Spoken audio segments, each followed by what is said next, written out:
I won't make it easy for you now. You got 2 minutes of my time, and I don't really break too easily, but I'm worth it, 'cause I'll slip into your dreams tonight. Oh, so give me your all. I'll take it to Mars. Oh, I'll stick like glue inside your mind. Just watch me break in. You'll swear you're falling into me. Touch me, I swear you would do anything that I want. So keep us awake till the dawn. Baby, feel free. I wanna make you sweat on me. I wanna make you sweat on me. I got you wrapped around my finger. Oh my God, it's another week. We did it. We did it. We survived. Listen, despite here we are. Despite it all, here we are. We did it. Here you are. Also, Here you are. you're back in. You're in. First of all, thank you once again, everyone, for tuning in for one of your hosts, Saint Catherine of Siena. Obviously, and I am Teresa of Avila. And together we are your favorite aunts, mystic, woo-woo kind of friends. And Yep. you know, I'm just so pleased to be here. I just wish that this technology would not have the tiny bit of lag, but what can we do? What can we do? I feel like some of it is on my end. I'm just closing every single thing I can close on my computer. Let's just, you know, it's in life. Let's think about this, y'all. If you got too many tabs open in your mind, do you need a simpler way of looking at your life? Do you need to delete all your apps off your phone? You probably should, and only connect to the Lord. Listen, if you're having trouble connecting to the Lord today, I just want to lift you up in prayer. Okay. Anyway, welcome back to the party. What's happening? We're glad you're here. If you are in the room, go ahead and say hi. Feel free to chat it up with us in the chat box. Because we've got this cute little chat box over here that we're going to put up as the show goes on. But before we get into that, just checking in, Sarah. How are you? I'm really, I don't know why really you said it like that. Wait, before we get started, can I go get a I need to get a drink. Also, the reason I'm late is because I'm sorry I'm late. I'm the reason we're late today. I just want to own my faults. You know what I'm saying? Yeah. I'm here and you're queer, so it's fine. Don't worry about it. All right, and I'm going to delay this a little more. So anybody else who needs to go get a drink, go get it real quick. Go get a drink. But also answer the question. Regale them with a story.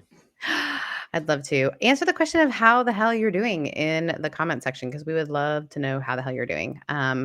It has been a super long week for me, but like a really good one. So I drove back from Bend, Oregon this week, and I stopped and got to visit with like one of my mentors, which was an incredible time.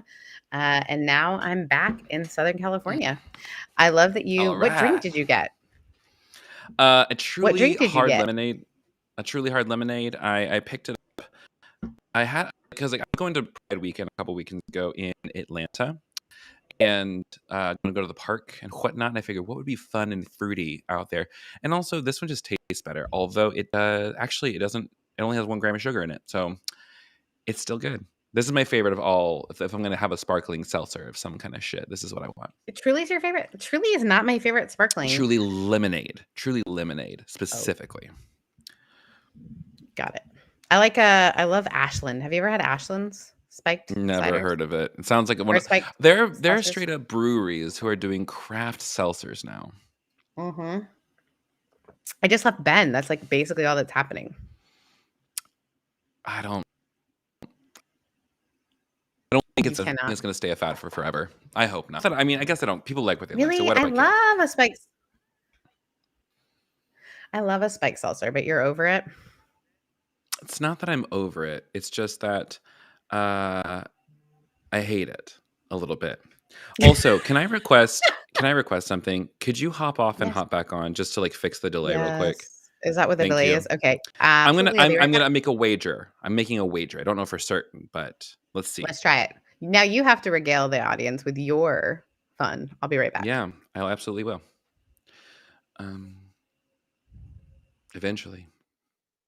Sarah will be right back, everyone, and then we'll probably restart the show because we're just getting into it. It's Friday. There's a little bit of technology stuff. Restream is not the most perfect platform in the world. It's the best one I have found for what I'm trying to do here, but it is what it is. So go ahead and say hi in the chat. Tell the world. And yeah, Richard, we are trending in New Zealand, if you can believe it. We're like in the relationship thing. What we're going to go through today, like we normally do, is per usual, we're going to check in and say, how the hell are you? So I would love to know for you, how the hell are you, listener? You can either let us know in the chat box here live or hit us up on Twitter if you like. Then we've got some stuff we want to talk about, just pop culture and otherwise. And then we will get into the next thing. And let's bring her back on the stage, Sarah Louisa Jane Heath. Hello, is it better? Much better. Much. Oh my goodness. Much. Guys, I'm so sorry. Don't apologize. It's not your fault. You can't control the internet. I mean, you're not Al Gore. You asked me how the hell I was. And I still want to know, how the hell are you, Sarah? I am doing really, really well. So I spent this morning on the beach with my dog. It's really strangely warm here. So it's like 90 degrees. It's summertime. So I woke up really early. We're talking like I got my dog to the beach by 7:30 and we were playing in the waves and it was beautiful, but it is hot here. It is hot. Like 94, it's warm here too. I think right now. Really? Yeah, what's your weather? It's been sunny, blue skies all day. I think the high was 80. It's probably going to drop back down into like the mid 60s, mid 50s by tonight. Are we old that we talk about the weather? Yeah, but this is what people do. Praise report from our friend Colton over here found a truly inclusive church in Chicago and is very happy about that. Colton, where do you go? Yeah, share the name. I think people would want to hear that. Love to know. So yeah, if you're in an affirming church out there, and you're in Atlanta, I am just going to plug my own church, Park Avenue Baptist. It's an inclusive and affirming church. We're in the middle of probably reimagining how we're going to be as a community very soon. But yeah, anyways, I interrupted you. So you're good. You're feeling well. I'm doing great. As a coach, I had amazing meetings with clients this week. So I'm feeling very excited about that work that I do.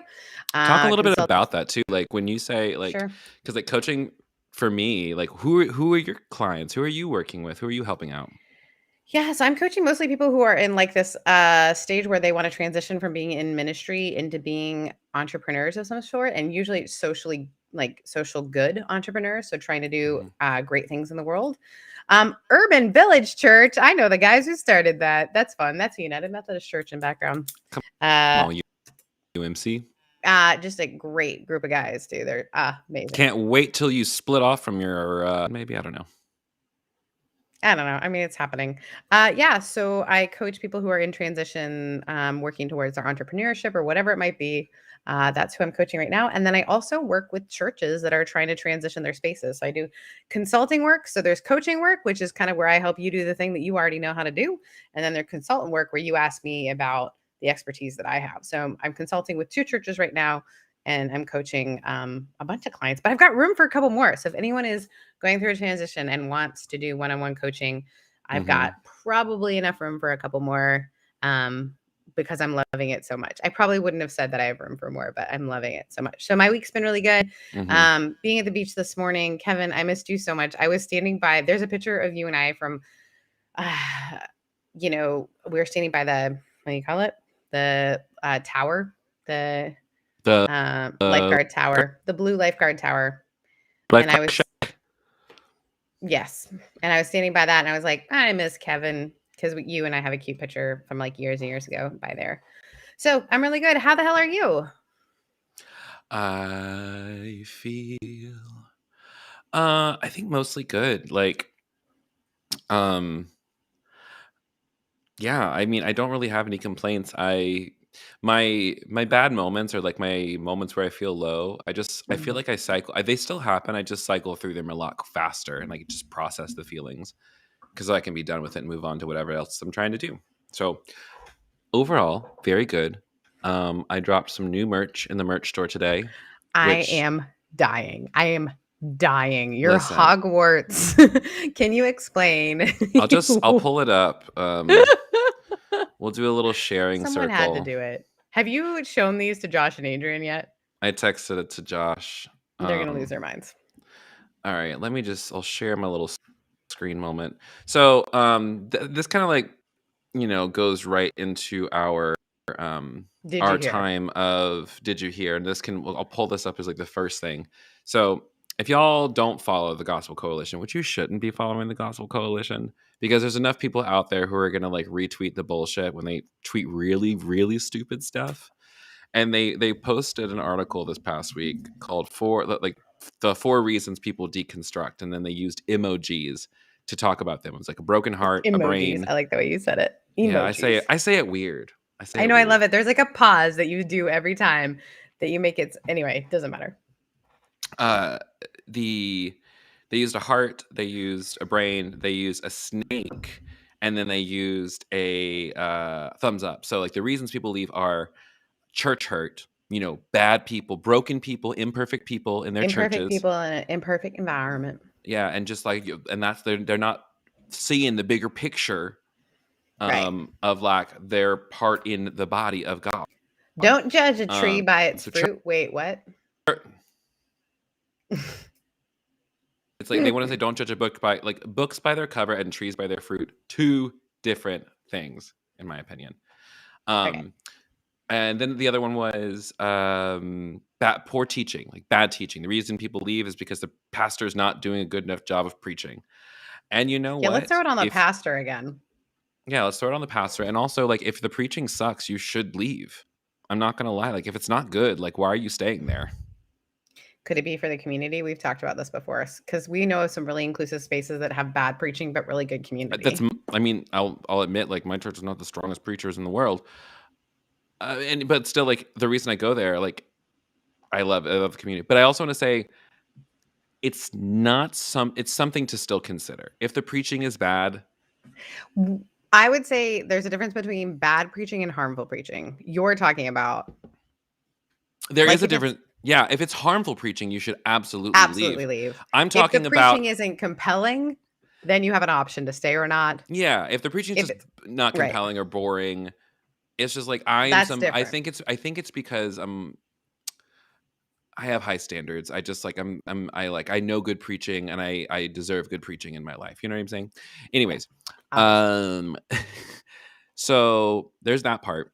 The third one was a snake, which was the desire to sin. People are leaving the church because they want to go sin, which is exactly why I left. I wanted to go start practicing my homosexuality so that I could become a professional homosexual. Lovely. And here I am. A professional homosexual. You are paid for your homosexuality. I am. The last one was like a thumbs up. And it was like for clout, like it's street cred. Like you're leaving because it's the cool thing to do.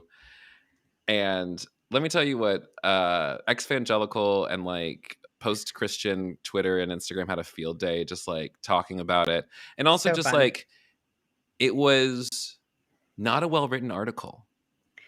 No, it wasn't. I mean, they never are, so like I'm not surprised, but. So the thing that made me laugh so hard is street cred. If we're honest, you and I have dealt with, and I don't know, dealt with is a bad way to say this. You and I have walked with and been with and sat with people who have lost all of their street credibility the moment they've left their church. Yeah. They had spent 15 years building clout as a leader within a community. Walking away from that is losing the only street they've ever walked on. Yeah. So do you really want to come at us that it's about street cred? Because we know people who have lost every single social investment they have ever made in their entire life to step into what is their truth and their identity. And so thumbs up your butt, because that is just I said terrible. I said the real reason that people leave the church for the thumbs up emoji, they get into butt stuff. And they're just like I don't like the emotion. It makes me nervous. Listen, just a little thumb up there. Like, that's not bad. Like, it's actually nice. It's real nice. Have you ever seen the movie or the TV show Lovesick? No. You would love it. There's this fantastic scene where this couple is they're getting it on in the bathroom. They're not even having sex yet, and she sticks her thumb up his butt, but he's not ready, and he falls and he breaks his leg. And no. You cannot give a surprise. You gotta. No, it is about consent. It is hysterical. The whole show is hysterical. It's British. It's about a guy who discovers that he has chlamydia, and now he needs to go and tell everyone that he's ever slept with. But it's actually this romantic story of who did he actually love. It's like this incredible story that only the Brits could write. He's adorable. He's handsome, but not hot. Like, it's just this great. I'm super into him. It's just this great story. And the girl that plays the lead is like my brother's favorite actress. So my brother and I watched this show together. So it's called Lovesick, but it's so good. So the girl sticks her thumb up the guy's butt. He's not ready, breaks his leg. And then the emergency room doctor, like, being like, so did you stick said appendage up said buttocks? Like, it's the most British moment of all time. Well, the thing is, what's so interesting is that, like, there's like, they'll put full on nudity on British TV in some ways. And like, oh no, you see it all on him. Yeah. And I'm just like, they're not really ashamed of that stuff. More male nudity on that TV show than you see female. And tracks. But in response to that, I just want to say you should go pick up this very, very queer, cute design. I'm just gonna maximize that. I love it, honey. Let me see if I can zoom in on that at all. Can we zoom? I'm so proud of you. Closer? Oops. I don't know what that is. Oh, how do you know you are terrible at designing stuff? That's me, because I cannot, like, I can design stuff, but the actual, there you go. There we go. What is can you tell me what the Greek says? So it's actually Latin, and it says, only liars are afraid of the truth. Stop it. Yeah. Where'd you get that from? That's a saying that I've just heard from people before. It's like, because like when people are talking, like, this is what I think about Donald Trump, for example. Like, he's been this entire time trying to, like, keep his documents away from the investigation, and I'm just like, what is in there that you don't want people to see? And that's the thing. If you didn't do anything wrong, you shouldn't be afraid to turn those things over. And so that's the thing. Only liars are afraid of the truth. And so that's what I think about this design too. Like, when I was creating, I'm just like, I mean, I like those symbols in some way. I'm just like, yeah, the real reason we left is heartbreak. You know, we started fucking thinking for once. Like, I think of the verse that says, like, be wise as serpents and innocent as doves. We became fucking wise. And then also, some of us got into butt stuff. So I'm keeping the butt stuff one. Or if you want to say, like, we craved a positive experience, which could also be butt stuff. So if you want to Gaslight, Gatekeep, like the Gospel Coalition, go pick up your shirt. It's at thekevingarcia.com/merch. And if you're listening to this on the podcast later and you can't see the visual, you can go to my Twitter and see it. It's a coat of arms that looks super duper sketchy and cute and kind of gothic. It's available in a couple different colors and as a sticker. And yeah, come at me, bro. I just don't understand.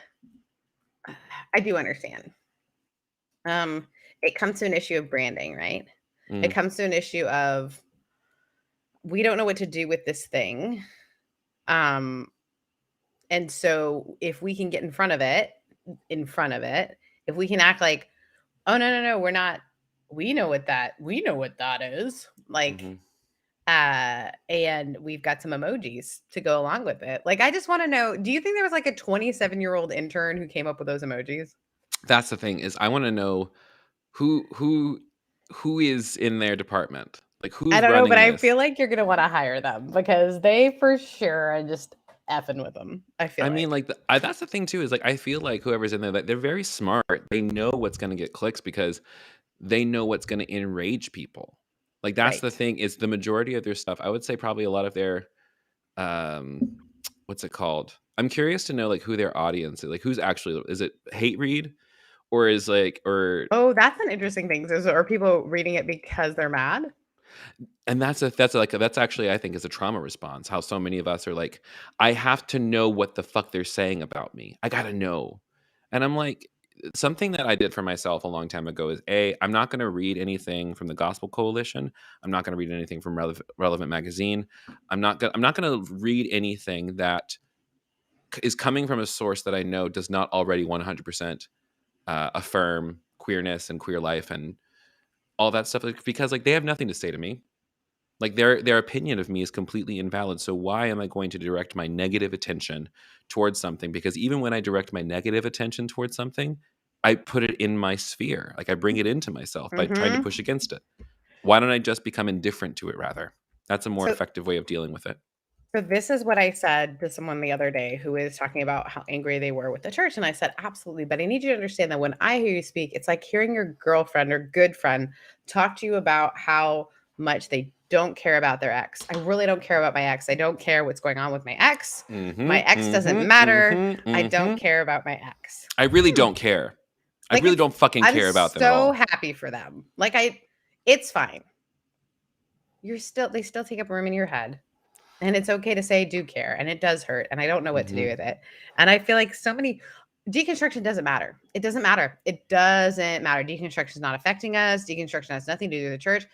People who are leaving the church, these are the reasons they're leaving the church. But we don't care. It doesn't matter because these are the reasons they're leaving. They're terrible people and they should just leave. And then people who are deconstructing, and yes, you need to work through your shit. But it's also okay to say, yeah, I'm at a place where I've transcended and included. Happy that you guys still find goodness in that. I don't find goodness in it right now, and maybe I will later. But it's okay for me to watch you do your thing. I'm going to do my thing. I mean, I think I think whatever we feel, that's fine. And like we can even look at the Gospel Coalition and just name, that's damaging and stupid. And that's keeping a lot of people ensnared. And I just wonder about like how much, like when we engage with things online, I don't know if we're as discerning as we should be about where we're letting our energy go. And I say that very specifically because I remember, I mean, my life has changed dramatically in the past 5 years, obviously. When I first came out, I would spend, like, if someone rolled up into my DMs or said something in a comment, I wouldn't stop until they were decimated. And literally, like, it wasn't really decimating or hurting them.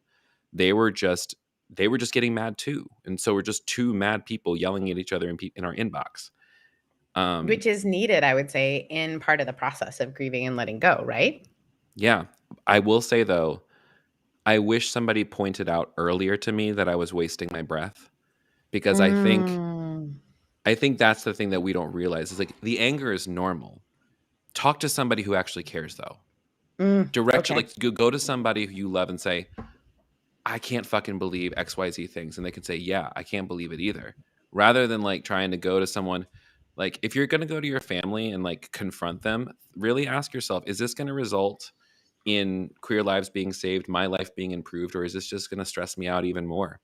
And I think we have to come to a place, like if we're trying to confront people, you have to confront them with, if you are in family with them, you have to do the work of coming into compassion on your own before you get there. Otherwise, if you're seeking to change them, that's exactly what they're doing to you. Why do you think the same tactic will work on them? So in that, I think we need like just we can be angry, rage, all the things. And I also think we need to recognize you can take your attention off that because they literally don't matter anymore. People still look at that stuff because it's just like, that person said X about me. And I'm like, is it true?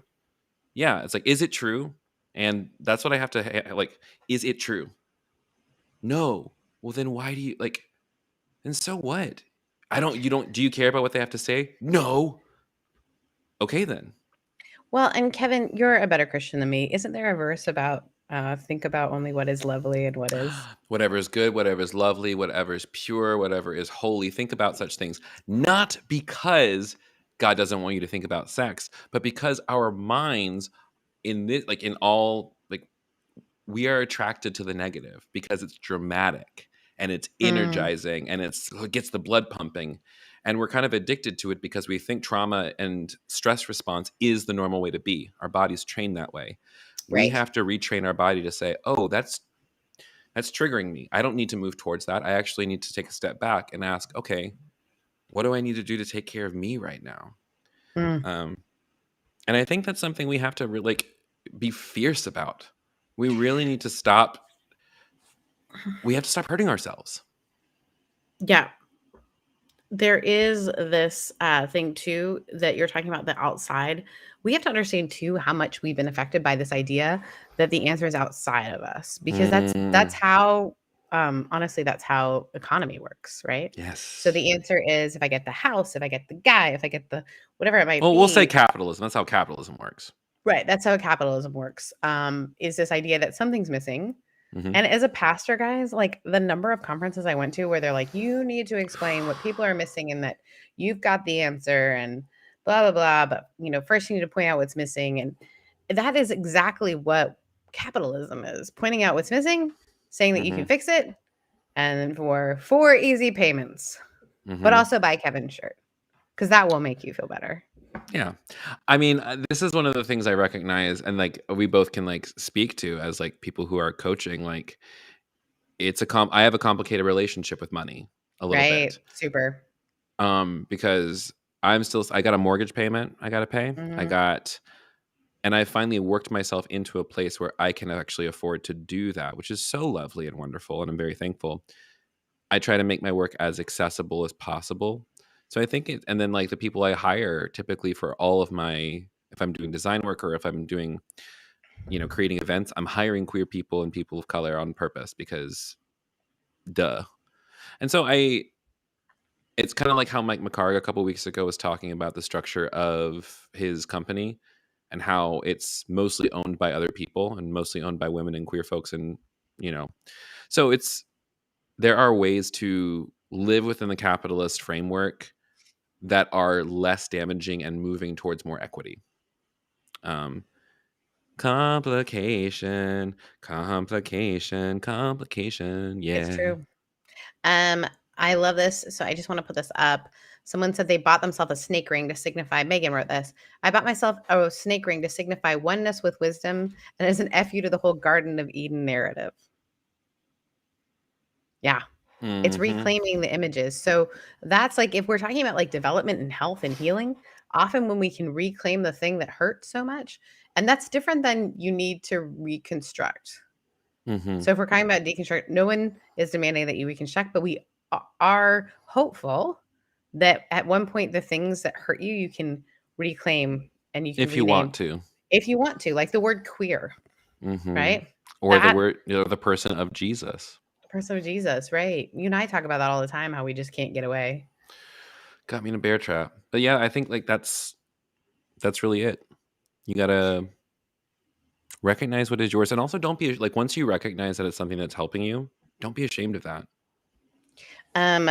So sometimes my ADHD brain works this way. You said caught me in a bear trap, made me think. My friend and I, we want to come up with, but like we're not the people to do it, but a cologne for men called bear. So like when I go hiking there's like a bear spray, but bear spray for gay men who like bears. I'm trying to think of bear spray. No, I think you should just market it to bears. But like really, yeah, just for bears. Yeah, this is for that's the whole thing. Yeah, that's cute. Do you love it? You don't love it because you're not a bear, but no, I do. No, I think like we're talking like hyper PNW masculine, reclaiming the thing, flannel, bear spray for the gay man, because because like I'm somebody who like I'm just like I want to like not degender, but like I love to like Alok talks about degendering the fashion industry, and I think the same thing with scents. So It's like maybe not like still call it bear spray, but just towards like the more like masculine leaning human in general, regardless of what kind of body you have. I love that. Okay, yeah. Bear spray. We're gonna do it. Bear spray can work. Oh my God. What if this actually happens? Like, hey everyone, your favorite, like, welcome. This is bear spray from your favorite ants. Oh, I love it. A limited edition run. Just like a little tiny perfumes. Colognes and perfumes. You and I would love that because both of us love a scent. Both of us have spent silly amounts of money on that. I know. I mean, yeah, I don't spend a lot of money on scents myself. Although the other day when I went to TJ Maxx, I found Obsession by Calvin Klein for just $40. Yes, I did that because Stop it. Obsession is my favorite scent. I wonder if, okay, that kind of makes sense because I loved Obsession on men when I was in high school. Is that why we're close? I mean, I haven't worn it in a zillion years, but possibly. I wonder if there's like a primal thing. Anyway, we don't need to worry about that. Someone says, take my money for our Done. idea of That's us inventing sense. Yeah, so there's us talking about the Gospel Coalition, designing things. I want to talk about, excuse me. Burping? So sorry. You're Two fine. things. I'm ready. Well, it's more like three things. One, vaccines as of this past week are available for the childrens. I know. I can't wait to talk to you about this. Go get your babies vaccinated, everyone. It's so exciting. Atlanta has reached green status now or something like that. So they lifted a lot of the mask mandates. But I'm also like, were you ever following them before? I don't know. So I went and got my booster shot when a lot of the babies were getting their first shot. And I was sitting next to a little boy named Theodore, he's a little British boy, and he's getting his first vaccine. And part of it is he gets to see his Nana in England, who he hasn't seen in 2 years. And he was sitting with his mom, and he's like, I'm being quite brave, actually. Listen, like young children like that have like the most delicious command of accent. And I just sweet. love He it. goes, I'm being quite brave, actually. And he was so nervous. But I have to say, my local government, what they're doing with the vaccines is incredible. Local government being where right now for you? So sorry, Costa Mesa, Southern California. Word. I will give a shout out to Katrina Foley, who was the mayor of Costa Mesa and is now, I don't even know what her thing is, what her title is, but they are giving out little kids masks, like cloth masks that have like dinosaurs and unicorns and rainbows and like all this stuff. So they get to go in, and when they go in, whoever they've trained. So I'm going through this and just getting my booster, but I'm seeing these like people talk to these little kids, and they're giving them stickers when they get to decide which arm they get it on. And they're doing such a good job of making it a really like a non-traumatic experience, to the point where a little boy was walking around and going, "It's okay, everyone." He was telling all the other little kids, "It's okay. It doesn't hurt." Like he was walking around, and they have like, listen, I don't understand like why these little babies are so much braver than grown ass adults. I don't either. Yeah. But it was such a cute experience. And that's also like, I think going back to like taking our, like not putting our negative attention on something. Right. Is I'm not even really thinking about people who refuse to be vaccinated anymore as much, because it's like at this point, nothing I say is going to convince you probably. Nah, and so, you've already made up your mind. Yeah. And so I'm going to be okay with my choices, and I don't need you to change your mind for me to be happy. And I'm going to keep doing what I do. I'm also like, I'm thinking like all the people that I want to see are at incredibly low risk. And if there are mask mandates where we go, I will follow those to the T. And I'm okay with like getting out.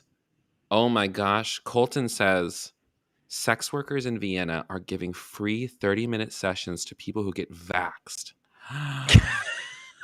Let me tell you what. That's Jesus right there. Jesus is out here in these streets saying, do the right thing. Oh, let sex workers in Vienna. Listen, I'm vaccinated. Should I go? Should I get a? Because honestly, like, I'll get a booster too. I mean, like, you know, what's good? A booster and a booster, if you know what I mean. Heyo, inject me twice, daddy. Oh, too much, but just enough. Anyway, speaking of that, Big Bird lent his voice this week to the support of COVID-19 vaccines, saying to all of his friends on the street that they all got vaccinated and whatnot. And Ted, like, first of all, it is it's funny to me that a senator is feuding with a fictional character on Twitter. Even though Ted Cruz... it's better if you laugh. Yeah, and also Ted Cruz has been vaccinated.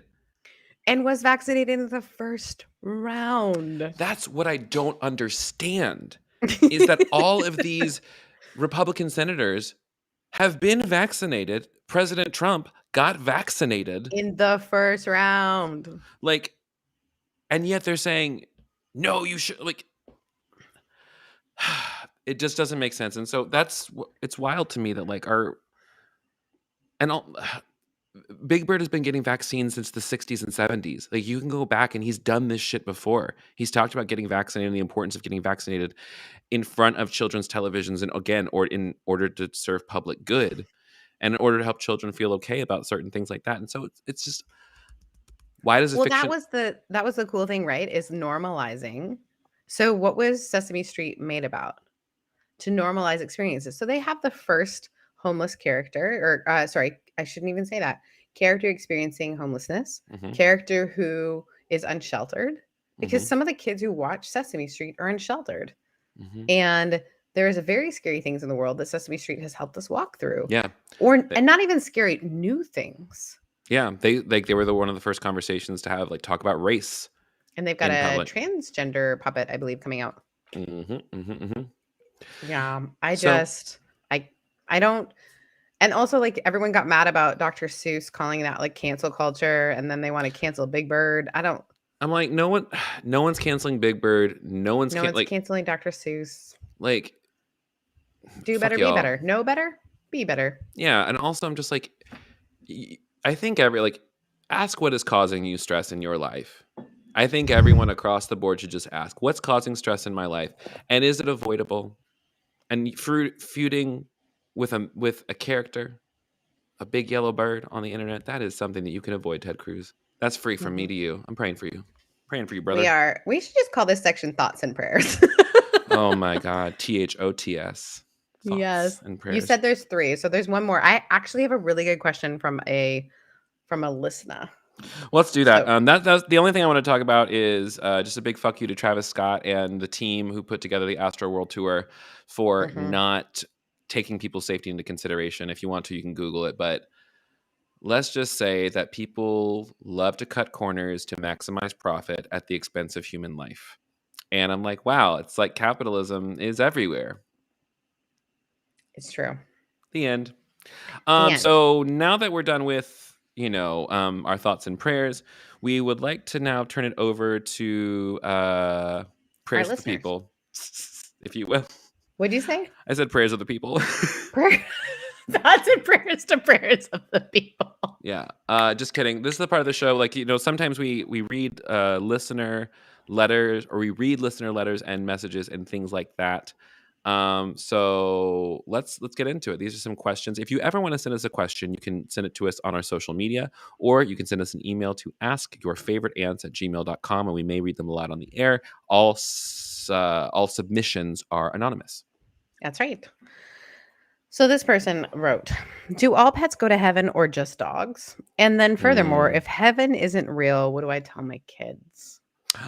Ooh, into this. So it started out like funny, because I know this person loves their dog. Well, I think I can address this from a biblical perspective. I'm ready. Because it says in what is the one, either Leviticus? It's either not Leviticus. What's the one? Ecclesiastes. Ecclesiastes say, for who are you to say that the soul of a man goes up into the sky, but the soul of the beast goes down into the dirt? Therefore, all animals go to heaven. And so did Pope Francis said that they do. So it's fine. Okay, it's fine. So that part we've cleared. Yeah, it's in the Bible. And if heaven isn't real, what do I tell my kids? So where is the first question I have is, where is your idea that heaven isn't real comes from?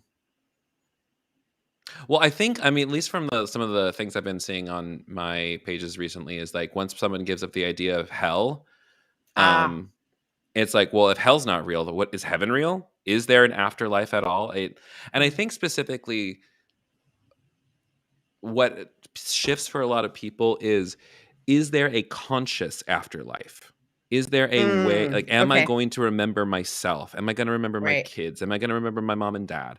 Am I going to remember my friends? Am I going to be able to see loved ones that I've lost? Do I get to be reunited with my family?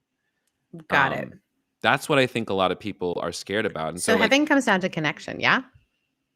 I mean, continue. You obviously have more thoughts on that. Well, it sounds like in that framework, if we think about the framework there, then the question is, are the connections that I valued and mattered in my life, are they still available after I'm gone? Which also says, I care about people who are gone.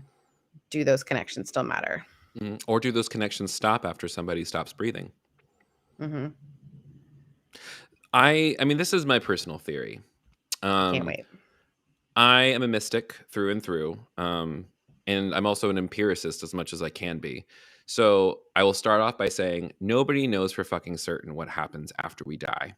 Point blank, period. No one in the whole of the earth, no person who's even had metaphysical experiences, no person who says they see ghosts or angels, nobody actually can prove it to you. Nope.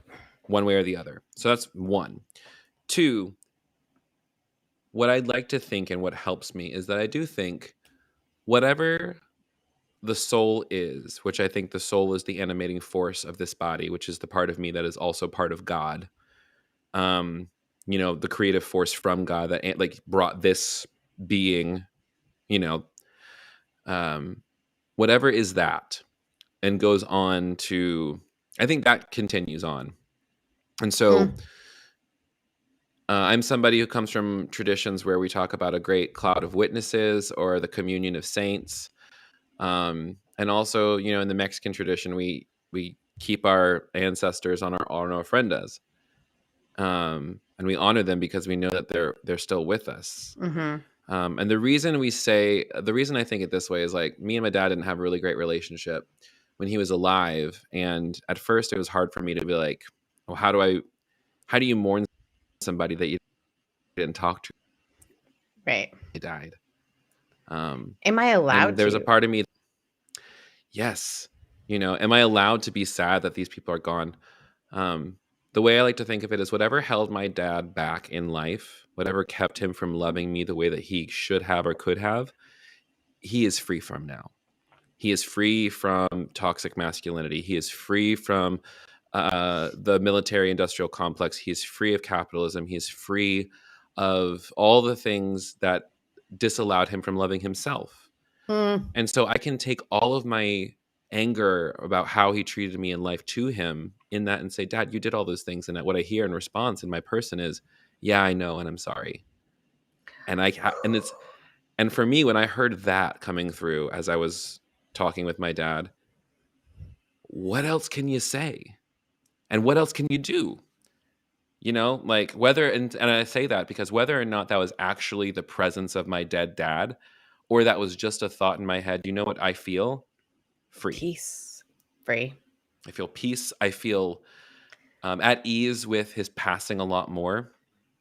And so when I think about people talking about the afterlife, I fully fucking believe, knowing that it sounds crazy, that the soul continues and that there are loved ones who are on the other side, quote unquote other side. There is no other side. They're still here. That's my theory. The reason you think your loved one, I just feel like they're in the room, or I saw something, or I felt their presence, or I heard a song and I thought of them. Do you want to know why you think they feel that they're still around? Because maybe they are. Maybe they are. Maybe the best version of themselves. Yes. And so even if that is they're working behind the scenes and working some magic, or talking to angels or God or helping whatever, or whether they are just reminding me to stay present, stay here. Don't go into the future. Don't go into the past. Stay here. Because that's where they are. They're here. They've always been here. And I've always been here. And so have you. I think I don't want to throw away this idea of heaven because for several reasons. When you say what idea of heaven? The idea that there's something beyond right now. Okay.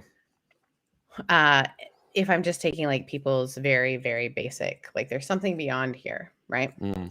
Because it's very privileged to say that this is it. If this is it, is pretty good. Yeah.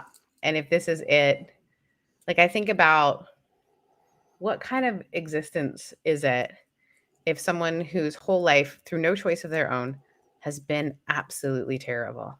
Yeah, And painful.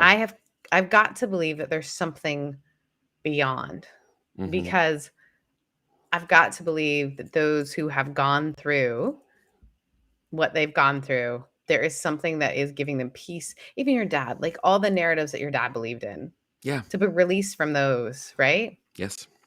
And That I to me think, is the meaning of heaven. mhm. And that also to me, I believe heaven is now. You know, the miracle, something The Course in now and Miracles, yet not yet. and yet it is. Mm-hmm. The paradox of it all, isn't it great? I love it. So Wendell Berry, one of my favorite poets, often talks about the now and yet not yet, and yet the now. Right? So it's like, It cycles in on itself. right, it's the and instead of the but. Yeah. And so what do you tell your kids? Ask them what they think it's like. I know this person's kids, and it would be a great answer. Please ask And your then just it's like, babies. hey, I don't really know what happens afterwards. What do you think happens?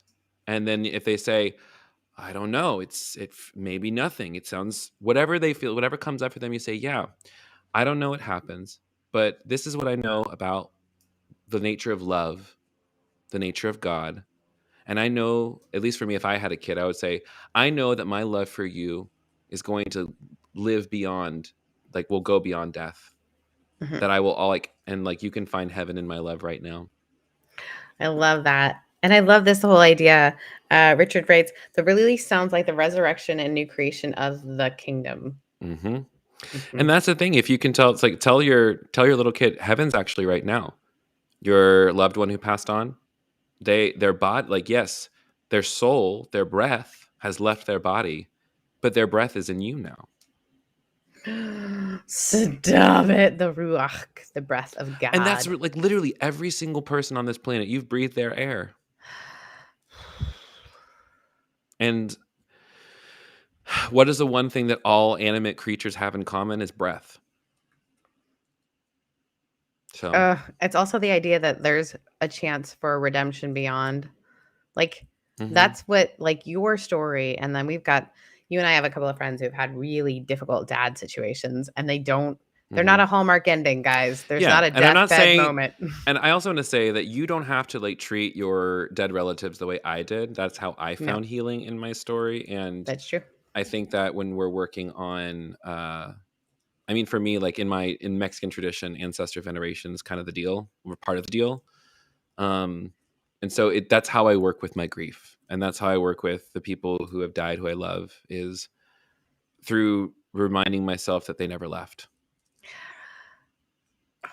It's just like I get attached to the form. I get attached to the body that I see, but just like they've just shifted now. That's how I see it. It's like they're still here. You and I both have unique experiences too, because my mom, who is still alive, but has had very terrible health most of my life, although she is an incredible person, but 4 times cancer, had massive brain bleeds when I was in college. Damn. And so I always was aware that my mom wasn't forever. And I know that that's been shocking for a lot of people, that their parents aren't forever. That seems to be like a huge thing. Shit, but let me tell you what, it's oof. I walked around with that since I was a tiny, tiny kid.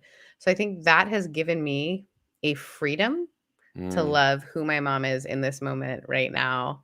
It doesn't annoy me to call her. I love when her phone butt dials me. It makes me giggle, right? Like all these things. And it feels like a weird gift to realize that she is both here and not here.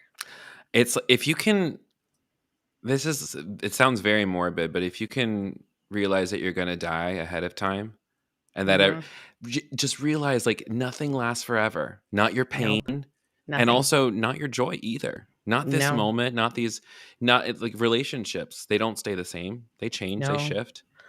And that's like the thing. Like if you can be all right with the fact that things are going to be different from time to time. And that's literally kind of like, I know that's boiling it down to the most basic of basic things, and it is more nuanced and complicated. And I think we could be a lot happier if we didn't fear it as much. Death is a part of the process. And I think if we can approach it in a way that's a little more dignified, I think everyone is, and I think it's because we're so scared of the end. We're scared of the weeping and the gnashing of teeth. We're scared of separateness. Because that's sold, right? That's sold. The idea of like, it is terrible, but I've got the thing that makes it not terrible, right? But also, like, the entire time of growing up, like, even after I got quote unquote saved and baptized and whatnot, I still like, but what if it didn't work? And that's the thing, and just like when you believe that God's love for you is conditional, of course you're going to question what happens after you die. But if you know that if you know God, if you know love, perfect love, what does it do? It casts out all fear. Oh, I love this. And I'm so so it's like, glad we answered this question. yeah, I think it is important to talk about the question, what do you think happens after we die? Because it informs everything about how you live. Right. It's what you do with the dash, as my former college pastor, who was amazing, said. She's like, someone we knew passed away, and they were like, here's the year they were born. Here's the year that they died. What they do with the dash, and how do they keep doing that? Because as long as their name is a breath upon our mouth, there's a Jewish tradition that you die two deaths. One is when you die, and then one is when people stop saying your name. I think, and that's why in Mexican culture we have the ofrenda, so we don't. Exactly.